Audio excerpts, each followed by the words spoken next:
Hi guys, અમારા નવા બ્લોગમાં તમારું સ્વાગત છે। લાઈક સબસ્ક્રાઇબ શેર કરજો। આજે મારો નેનો ભાઈ જો મોટો ભાઈ અને હું છું એનો નેનો ભાઈ અને આ છે ભારતી બેનો અને આ છે મારી મમ્મી।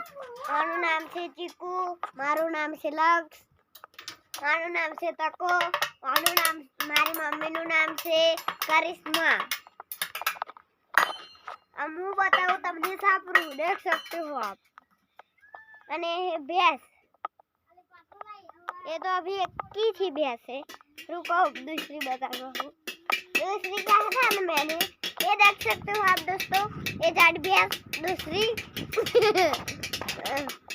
अने तबेला वगा रहा है दोस्तों, देख सकते हो आप। अने मेरा भाई दूसरा जो बिक्कर में हरियो कर रहा है, देख सकते हो आप दोस्तों। अने ये है मेरा नन्ना भाई, नहीं मोटा भाई, इसका नाम है